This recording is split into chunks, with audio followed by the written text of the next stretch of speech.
నమస్తే. అంబర్పేట్, గోల్నాక, తులసినగర్ ఏమంటారు, లంక అంటారా? ఇది లంక. ఇక్కడ మనకి మూసి కనిపిస్తుంది. రోజు మనం చూస్తూనే ఉన్నాము. పాపం ఎవరైతే మూసి పరివాహక ప్రాంతాల్లో ఉన్నారో వాళ్ళంతా కూడా హై టెన్షన్ తో బతుకుతున్నారు. ఏ నిమిషంలో వస్తారో, ఏ నిమిషంలో మార్కింగ్ చేస్తారో, ఏ నిమిషంలో గులగొడతారో అనుకుంటూ పాపం వాళ్ళు పనికి పోయే వాళ్ళు పనికి పోవట్లేదు, ఇంట్లో పని చేసుకునే వాళ్ళు పని చేసుకుంటలేదు. ఏమవుతుందో ఏ క్షణం అని ఎదురు చూస్తున్నారు. మనకు కనిపిస్తుంది ఇక్కడ మూసిది. ఏమంటారు? అంబర్పేట, గోల్నాక. అయితే మీకు ఇక్కడ క్లియర్ గా చూపిస్తాను. అక్కడ నుంచి ఒక్క నిమిషం, అదే మూసి వెళ్తుంది అక్కడ. ఇక్కడ నుంచి చూసి మేము హైట్ లో కట్టుకున్నాము అని చెప్తున్నారు. ఎంత వరద వచ్చినప్పటికీ కూడా మా బిల్డింగ్ లోకి రావు అని చెప్తున్నారు. స్థానికులు అడుగుదని చెప్పండి. అసలు అంటే మీకు ఇక్కడనే మూసి ఉంది, ఇక్కడ కట్టుకున్నారు. దీని వల్ల ఇప్పుడు ఈ రోజు మార్కింగ్ చేసి ఇవి తీసేస్తామని చెప్తారు. అసలు ఏంటి, ఎన్నాళ్ళైంది మీరు ఇక్కడ ఉండబట్టి, ఎందుకు ఇక్కడ కట్టుకోవాల్సి వచ్చింది? 30-40 years నుండి ఉన్నాం మేడం. ఇక్కడ మొత్తం వాటర్ 2014 లో ఆడదాకా వచ్చినాయి. వాటర్ ఇక్కడ దాకా అక్కడ వరకు వచ్చినాయి, ఇక్కడ దాకా రాలేదు. అన్ని ఇల్లులు ఉన్నాయి. అందరూ కూడా కట్టుకుని పైసలు తీసుకొని 50 గజాలు 60 గజాలు ఇల్లులు కట్టుకున్నారు. ఇప్పుడు వాళ్ళకి మార్క్ వేస్తున్నారు. ఇప్పుడు వాళ్ళు ఎటు పోవాలి ఏం మేడం? డబల్ బెడ్రూమ్ ఇల్లు ఇస్తా అంటారు. చూడండి మేము మూసి నదికి మొత్తం ఎంత దూరం ఉన్నది. స్థానికులు మహిళలు మాట్లాడిద్దాం, ఒకసారి వాళ్ళ బాధ చెప్తారు. ఒక్కసారి మూసీ రివర్ బెడ్ ని వచ్చి ఇక్కడ ఉన్న ఎవరు ఏం తయారు చేయలేదు. నిజాం కాలం నాటి నుండి ఉస్మాన్ అలీ షా దగ్గర నుండి వస్తుంది. ప్రాథమిక ల్యాండ్ ఎక్కడ ఉందంటే మనం మీరు పురాణా పూల్ చూసిండ్రు అనుకోండి, ఒకవైపు మన హైకోర్టు, ఇంకోవైపు ఉస్మానియా హాస్పిటల్ ఉంటుంది. అదే ల్యాండ్ మార్క్. ఆ డిస్టెన్స్ చూసుకోండి. ఆ డిస్టెన్స్ పైన ఇండ్లు ఉన్నన్ని వదిలేసేయండి. ఆ డిస్టెన్స్ ని ప్రాపర్ గా మెయింటైన్ చేసుకొని మూసీని డెవలప్ చేసుకుంటూ వెళ్ళిపోండి. కొత్త ఎఫ్టీఎల్ ఏంటి మేడం? 20 ఏళ్ల కింద ఎఫ్టీఎల్ లేకుండే. ఇక్కడ ఎఫ్టీఎల్ బోర్డు పెట్టినాక బోర్డుని తీసేసి ఇక్కడ వచ్చి ఇల్లు కట్టుకోలే ఎవరు. అంటే మీకు ఒక రాయి అయితే ఉంటది, ఎఫ్టీఎల్ అని ఎక్కడో చోట ఉందని అంటారు. లేనే లేదు. 40 ఏళ్ల నుంచి ఇక్కడ ఉన్నాం మేము. మాకు ఏది రాళ్ళు లేవు, ఏవి లేవు మేడం. మేము వరద వచ్చినా ఆడి వరకు వచ్చినా కానీ మా ఇంట్లో ఇంత టచ్ చేయలేము మేడం. పై వరకు ఎప్పుడు రాలేము మేడం, ఎప్పుడు రాలే. మేము ఉన్నాం ఇప్పటి నుంచి 40 సంవత్సరాల నుంచి ఉన్నాం. రాలే మేడం. మాకు ఇన్ని సంవత్సరాల నుండి ఉంటున్నాం కదా, 30 ఏళ్ల నుండి ఉంటున్నాం. ఏనాడో నీళ్లు రాలేదు మాకు. మేము ఇంత గరీబోళ్ళం అంటే బాసాల పని చేసుకొని బతికేటోళ్ళం. రూపాయి కూడా పెట్టి బతికినోళ్ళం మేము. ఇప్పుడు వచ్చి హైడ్రా అని అవన్నీ తీసేస్తా అంటే పిల్లల్ని తీసుకొని 4 కుటుంబాలను తీసుకొని ఎక్కడ పోవాలి? డబుల్ బెడ్రూమ్ ఇస్తా అంటారు. ఆ డబుల్ బెడ్రూమ్ ఎవరికి సరిపోతుంది మేడం? ఒక ఫ్యామిలీకి కూడా సరిపోదు. 4 ఉన్న వాళ్ళకి ఏడవన్న పెట్టాలి చెప్పండి. మేము అదే ఎక్కడే పోవాలి? మా ఇండ్లు మాకే కావాలి. మీరు 30 ఏళ్ల నుంచి ఉన్నారు కదా, ఈ 30 ఏళ్లలో ఇలాంటి బెదిరింపులు గానీ ఇలాంటివి వచ్చి ఏమైనా కూల కొడతామని చెప్పిరా? లేదు, ఏనాడు ఏది లేదు. మేము పైసలు పెట్టి కొన్న భూమి ఇది. మేము పైసలు పెట్టి కొనుక్కున్నాం. ఇది ఒట్టి ఎవరు ఇయ్యలేదు, మేము కబ్జా చేయలేదు, అట్లా ఇది చేసుకోలేదు మేడం. చెప్పండి, మీరు చెప్పండి అమ్మా. ఎప్పటి నుంచి 35 years అవుతుంది మేడం. మాటికి హెడ్లైన్స్ లలో చూస్తున్నది ఏంటంటే కబ్జా పెట్టిండ్రు అంటున్నారు కదా. ఇది కబ్జా కాదు మేడం. మూసీ రివర్ లో వచ్చి ఆ రోజులలో అగ్రికల్చర్ కి ఇచ్చిన పట్టాలు మేడం. వాళ్ళ వారసుల నుండి వాళ్ళు ప్లాటింగ్ చేసిండ్రు, వీళ్ళు కొనుక్కున్నారు.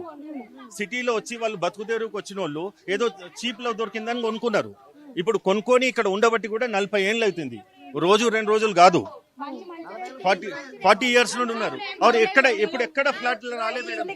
ఒక మాట, ఇల్లు చూడండి. ఈ ఇంటికి డబుల్ బెడ్రూమ్ ఇస్తే న్యాయమా?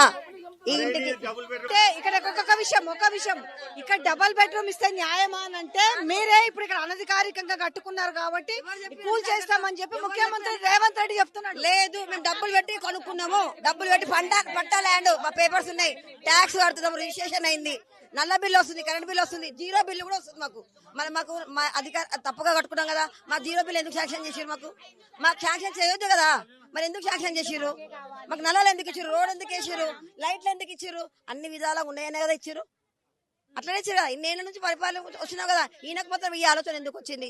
ఈయనకు ఎందుకు వచ్చింది ఈ ఆలోచన? ఇన్ని రోజులు ఎందుకు రాలేదు? అంటే మూసిని అందంగా చేస్తాడట, అందుకనే మీ కట్టడాలను అడ్డంగా. అమ్మా ఒకరు కాదు, అవునమ్మా. మూసి అందరికీ చేసుకొని అంటే మా గరిబోల పుట్ట ఒకటి చేసుకోవాలా?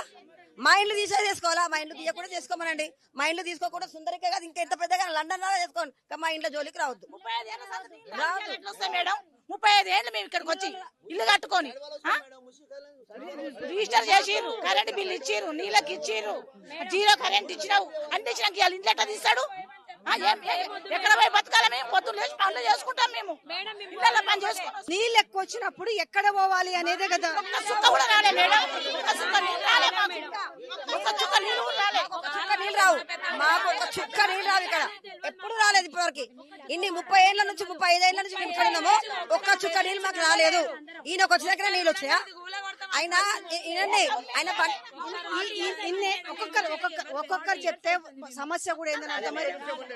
ఇన్నేండ్ల నుంచి ఎవరైనా వచ్చారు రాలే మేడం ఒక్కరు కూడా రాలే 35 ఏళ్ళు నేను ఇక్కడికి వచ్చి ఫస్ట్ కట్టుకున్నా మేము ఇక్కడ ఇల్లు ఒక్క నీళ్ళ చుక్క రాలే ఒక్క గవర్నమెంట్ కూడా వచ్చి మీ ఇల్లు కూడా కొడతాం మీరు వెళ్ళిపోండి అని పెట్టలే. ఒక్కొక్కరు హార్ట్ అటాక్ వస్తుంది ఎక్కడ రాలేదు సార్ ఒక్క రోజు నీళ్ళ చుక్క రాలేవు ఎవరు ఇల్లు మునగలేదు.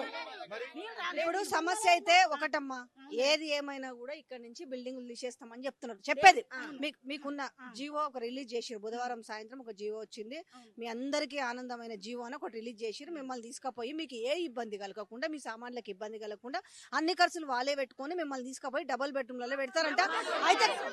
అయితే కష్టం ఒక్కరు చెప్పండి, ఒక్కరు అందమని చెప్పి డబుల్ బెడ్రూమ్ వద్దు మేడం, మాకు ల్యాండ్ ఎంత ఉందో అది కట్టియండి మేడం, గవర్నమెంట్ రేట్ కట్టియండి వెళ్ళిపోతాం. డబుల్ బెడ్రూమ్ ఓలి కావాలి మేడం, ఇంట్లో 12 మంది 20 మంది ఉన్నాం, ఏడ ఉంటాం డబుల్ బెడ్రూమ్ లో ఇష్టపూర్తికంగా వద్దు మేడం, ల్యాండ్ కూడా ఇయ్యలేమంటే వద్దు, మా ఇండ్లు మాకే కావాలి మేడం. ఇన్నేళ్ల నుంచి ఒక్కొక్కరు నాకు అర్థమైంది, అర్థమైందమ్మా మీ ఆవేదన, మీ బాధ అర్థమైంది.